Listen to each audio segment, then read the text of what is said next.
All right. Thanks, Eli. Indeed, I'm the regional ecologist for the eastern region of the U.S. Forest Service. But in reality, I think ultimately I'm the meeting management clerk for the U.S. Forest Service. Whoever's here from the Forest Service, this is kind of an inside joke. We have this very arcane method of getting people to workshops such as this, and hopefully things will change in the near future. So with that, we'll get into today's presentation, Past Fire and Present-Day Mesophication, Implications of Oak Ecosystem Restoration. First, we'll go through the ecophysiology of oak. Indeed, it's a fire and drought-tolerant genus that possesses various adaptations, one of which is, of course, thick bark. We're all cognizant of that as oak trees get larger. They possess thicker and thicker bark over time, and we think this is an adaptation to fire, protecting the stem from repetitive surface burning. If the stem itself is injured for whatever reason, it's a very able compartmentalizer, changes stem chemistry to minimize that damage within the stem itself. It calluses over the wound very rapidly. And the wood itself is very rot resistant, so it's able to maintain its tensile strength even though the xylem is injured. A very aggressive sprouter, we're all aware of that, of course, and we think this is a fire-based reproductive strategy of the genus. It's a very opportunistic species, responds very favorably to disturbance. It tends to be more shade intolerant as things go, so does like high-light conditions to regenerate and recruit within. Fuel characteristics, oak is very interesting in that it produces fuels that actually promotes fire over time. We can look at woody debris decay rates between oak and hickory, which behave very similar in this fashion, compared to mesophytic species such as beech, maples, basswood. Oak and hickory, they have very slow decay rates compared to beech, maples, and other mesophytes. And because of that, they're able to stockpile fuels on site, which is advantageous to fire, of course. If we look at leaf differences between oaks and hickories compared to mesophytes, oaks have very thick leaves. They tend to be rigid. They have a strong propensity of drying out and staying dry. Also, they have a tendency of curling up, making for a very well aerated fuel bed, which promotes fire, of course. Contrast that with these mesophytic species, whose leaves are very thin. They tend to be flaccid. They tend to keep their moisture over time, and they plaster themselves on the forest floor, incorporating very little air in the forest floor itself. So it's really not surprising which ecosystems historically burned and which did not. Okay, so those are the fire adaptations of oak. We'll get into the drought side of things, just a scotch. It's a very water-efficient genus, drought-resistant, has tap roots allowing it to tap into deep water sources. It's able to osmotically adjust solutes within its cells, and it allows it to extract very tightly bound water in dry soils. And lastly, it has these xeromorphic leaves that we just touched on. It also has a very thick cuticle layer, and this minimizes water loss from the leaves themselves. So again, very water efficient. This is the most important slide I have in my entire presentation. It comes up early, and this is the oak survival strategy. Basically, there's a very heavy investment in the root system when the individuals are young, and basically they're waiting for favorable conditions to bolt. So oaks, as we know, produce acorns. Acorns germinate, producing seedlings. It wouldn't be uncommon in historical pre-settlement times for fires to occur when individuals are in this state. No need to worry because, again, they do have the ability to sprout, and sprout they will. Just please note at the root system, all the energy that these individuals are putting into that root system. It's continually developing, growing, getting bigger. Eventually, when you have a long enough time period between fires, you have these seedling sprouts that will grow into saplings and eventually into the pole size, which at time they start armoring themselves with thicker bark, and voila, you have a tree that has been established.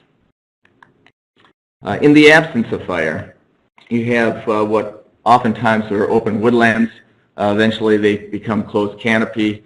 Upon closed canopy, you have shaded understory conditions, of course. At this time, you might have a variety of tree species occurring in the understory.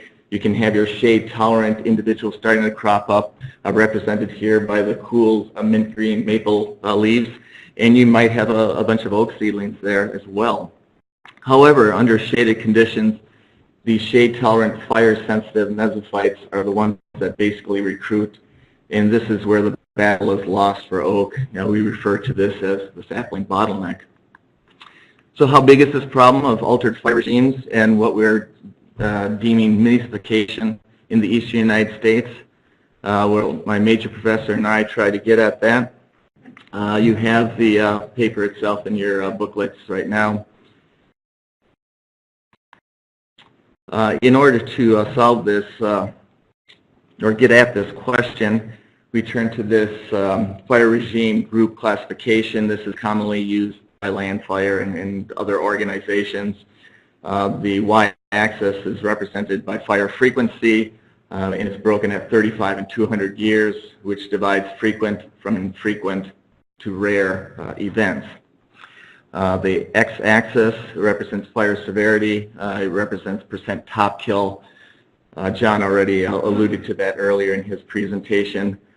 For this particular classification, it's broken at 75% top kill, which differentiates low and mixed severity fires from replacement. You put these two axes together, you can see that we have a total of 5 groups. The first one, the top one I should say, since a fire is so rare, it doesn't much matter if it's low, mixed, or replacement. That's why that entire row is designated in that manner.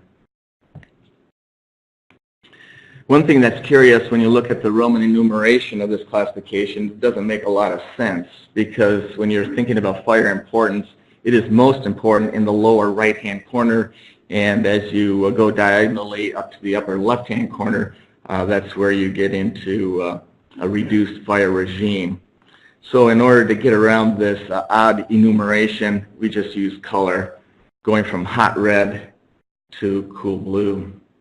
So just keep this in mind as we evaluate the maps that are coming up.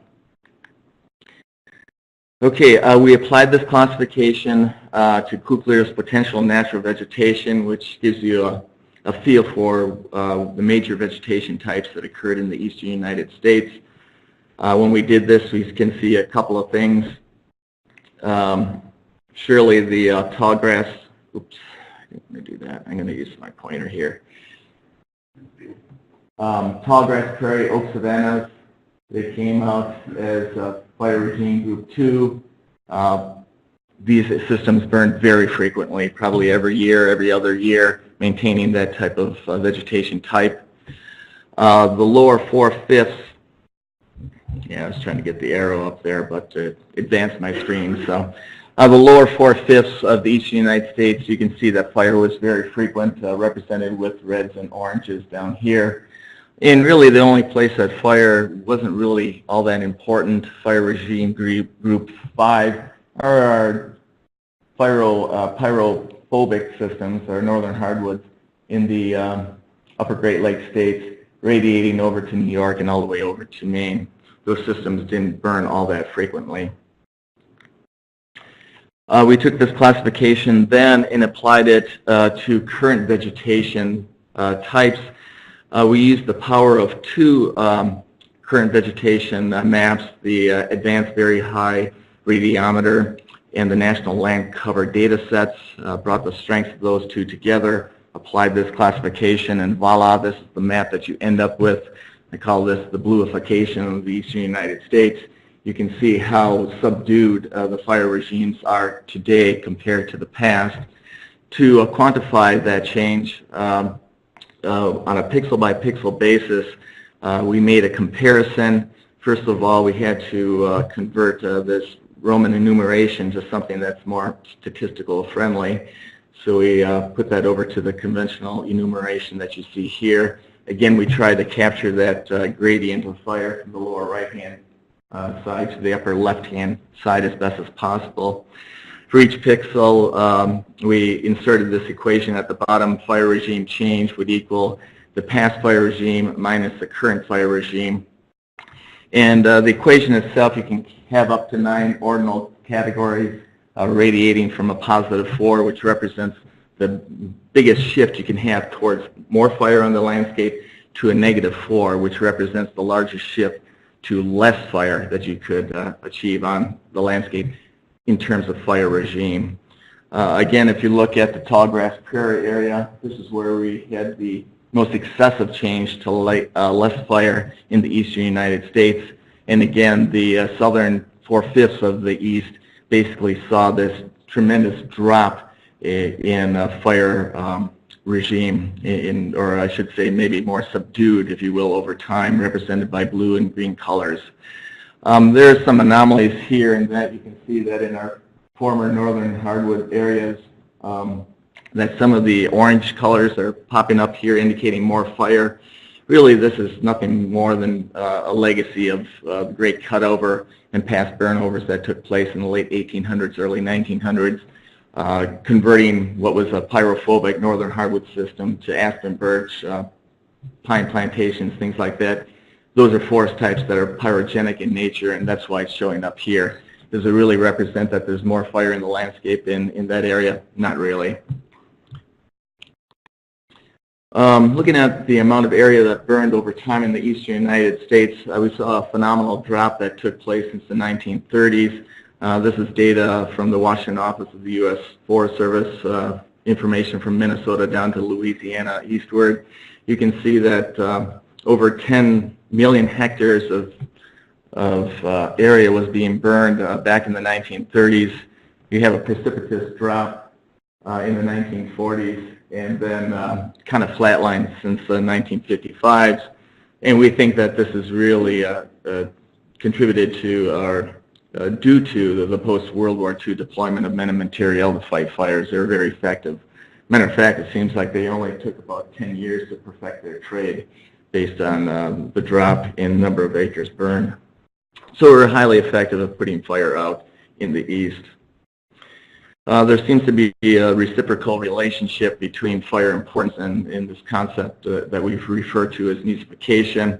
If we think back in the 1800s, we're dealing with open systems, oftentimes dominated by oak, pine, a combination of both, high-light conditions down to the forest floor, robust understory, ground flora.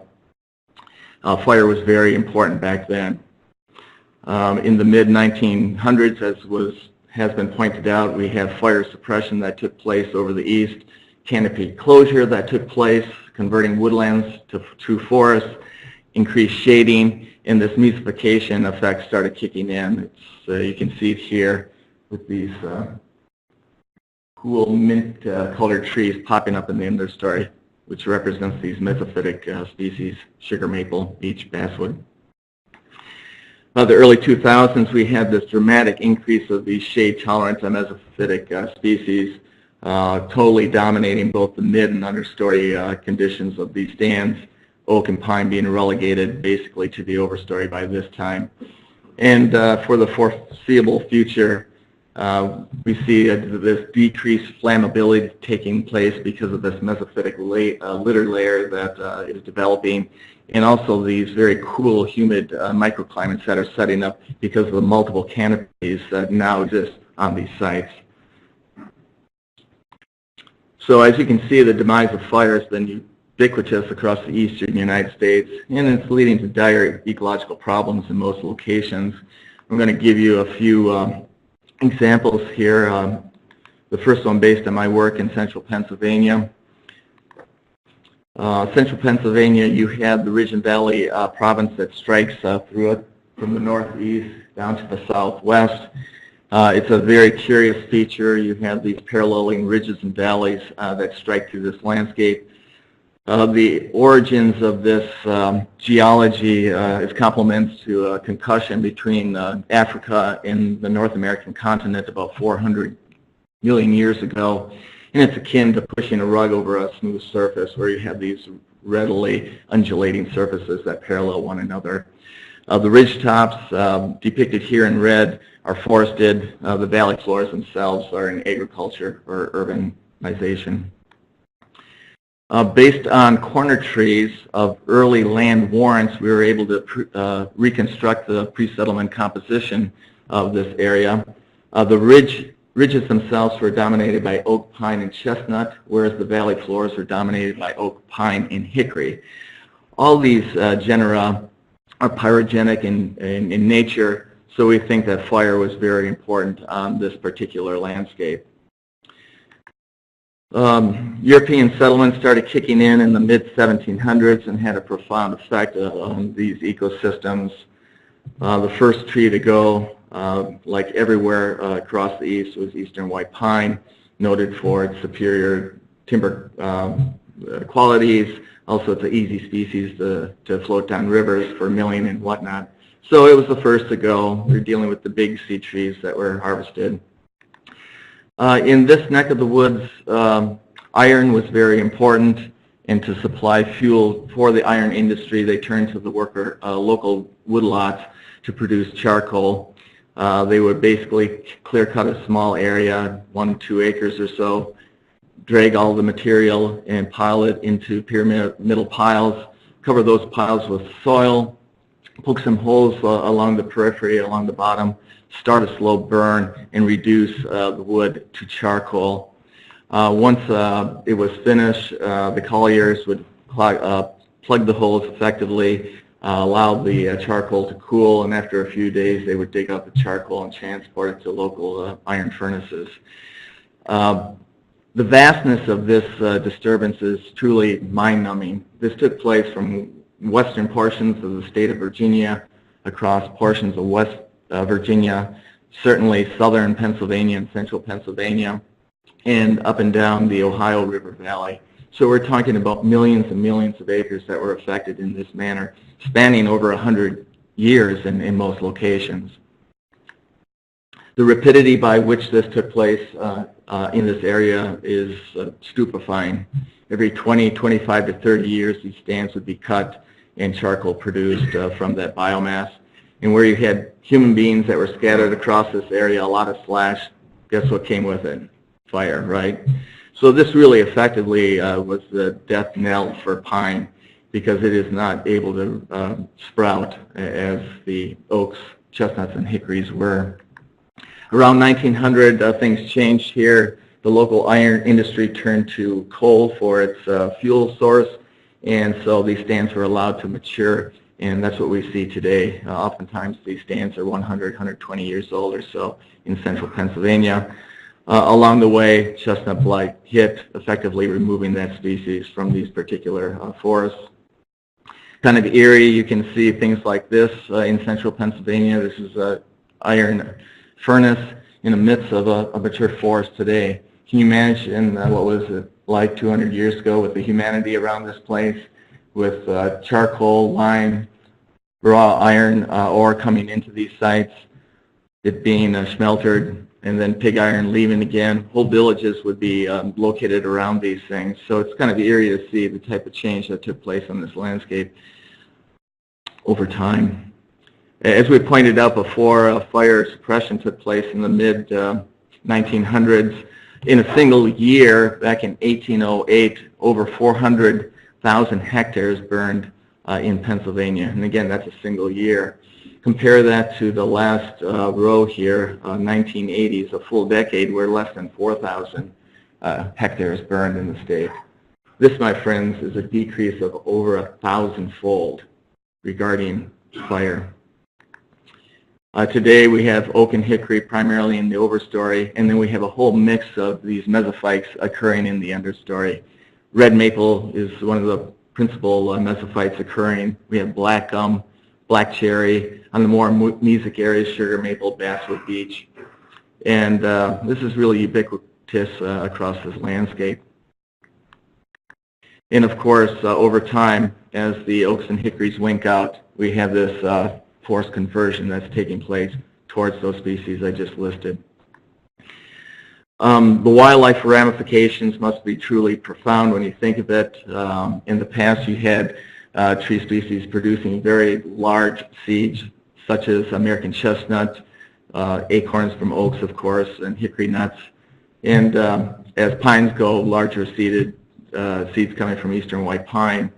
Where we're going today, definitely the small-seeded individuals from maples, cherries, black gum, things such as that. So just think about the ramifications on wildlife populations due to this forest change. Disturbance-mediated accelerated succession, or simply what happens if stands are harvested in their present state. Oak overstory, mixed mesophytic understory, you take the axe to it, and basically what you see is what you get. This is Forestry 101, right? Whatever's in the understory effectively will be released because you're dealing now with a system whose understory, both midstory and understory, are dominated by these shade-tolerant mesophytes. And this also pertains to natural events such as blowdowns. If you have a blowdown event knocking down the understory, overstory, excuse me, it will just release this. So what to do? We recommend heavily a combination of thinning treatments and prescribed burning. First, you want to go in and do a thinning from above. We often recommend thinning the overstory by 50% basal area. So it's a substantial thinning. You're getting a lot of value out of those stands, value that can be put back in that stand via prescribed burning that takes place later. And that's exactly what you want to do. You want to get burning in there, and whoops, one burn's not going to do it. You're going to still see those mesophytic species pop in and continue what they're doing. So what is needed is a multiple burn system. You have to keep on introducing fire back on that landscape multiple times. That will knock back those fire-sensitive mesophytes, and eventually you'll get rid of most of them.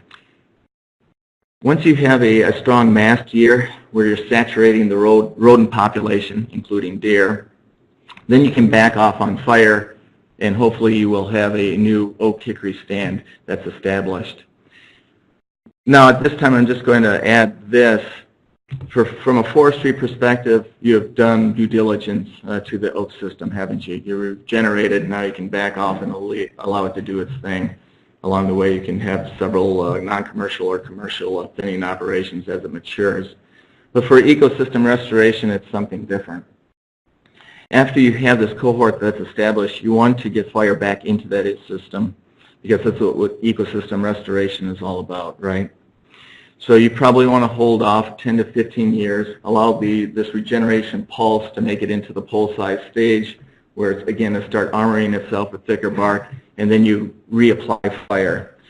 And again, you want to do this in part because you want to maintain open woodland conditions. We're not shooting for a closed canopy system here for ecosystem restoration for all intents and purposes.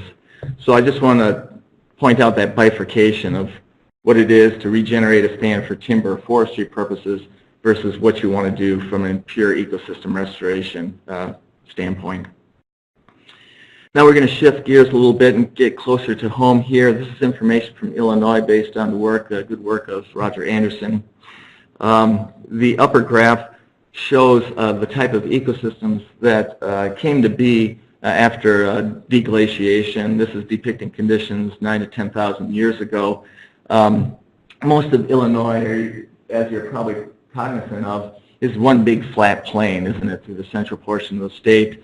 Beautiful soils, silt loam soils oftentimes. And the system that's set up there was a mesophytic forest made up of sugar maple, elm, and beech. Oak was on the landscape, oftentimes on drier sites, sand-based sites, and in more topographically rugged areas on ridge tops and south-facing slopes. In these more topographically rugged areas, you did have these mesophytic forests occurring in these coves. Something happened along the way, and that was the hypsothermal time period where warmer and drier conditions dominated from roughly 8,000 years ago to about 3,500 years ago. And since oak is very tolerant of fire, fires did increase during this time period, but it maintained itself on the landscape, on sandy areas, on these topographically rugged areas. It wasn't a big deal. However, the fires that started increasing during this dry and warm period had a very negative effect on these fire-sensitive, shade-tolerant plants, the mesophytes itself. And that too was probably coupled with the increased dryness and warming that took place. So it's just interesting to see that during this time period you converted wholesale from what was a mixed mesophytic forest to a tallgrass prairie. And this is the rich soils of mollisols were complements of those tallgrass prairies that established themselves during this time period. Now, since this time, actually roughly about 3,200 years ago, there has been a change in climate going back to these type of conditions. There has been cooling taking place, and the climate has been getting more moist. So it's kind of interesting, well, if that's the case, why did Europeans, when they settled this area, find a landscape like that?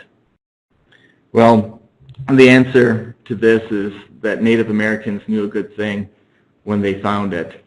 Tallgrass prairies, extremely productive. You have bison, you have elk, you have deer populations that were foraging on those landscapes. You had a rich oak resource for acorns. Fire also provided good conditions for shrub species such as blueberries, raspberries, blackberries, things like that. These are perfect conditions for the Native Americans in this area, and they wanted to maintain it, and maintained it they did under cooler and more moist conditions. So I don't know if this is considered resiliency, resistance, a combination of both of those in the climate change world. I just call it wow. They did this for 3,500 years and maintained this landscape here under cooler and moisture conditions. Pretty profound. And some more self-promotion. But I brought a few copies of this. I think they're gone by now. But if you want to know more about relationships between Native Americans in their environments, this is a paper you might want to seek out. I mentioned earlier, just very quickly, prairies depicted in dark coloration here, woodlands in the light coloration on the left-hand side. If we look at topographic roughness depicted here in slope percentage classes, where you had the prairie, it occurred on these flat areas. Where you had more topographic roughness along the bluffs in southern Illinois, that's where you had the woodlands and forests. So there's this relationship that's set up in Illinois between topography, fire, and vegetation. Where it was flat, you had more fire because there's fewer barriers stopping fire in those type of landscapes. And there you had your tallgrass prairie dominating. And in areas that you had greater topographic roughness, fire was more broken up there, and it allowed oak woodlands and forests to dominate. And here's just a depiction of what I just said, going from your open tallgrass prairies on flat areas, and you got into more undulating terrain. Oak systems started to crop up, more trees, and on your areas of most topographic roughness, you had oak systems dominating.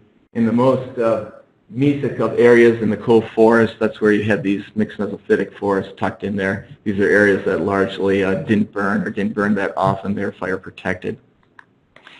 And this really represents a fire gradient here, strongly. With European settlement of the areas that weren't plowed and pastured, you had this quick pulse of regeneration that took place. Oak did very well. Oftentimes you have these ancient root systems of oak, which are named grubs. They would just send up sprouts right away. And within the 10 to 15 year period, you had a forest on what was a tallgrass prairie sometimes. Very interesting. Maybe a forest of small diameter trees, but a forest nonetheless.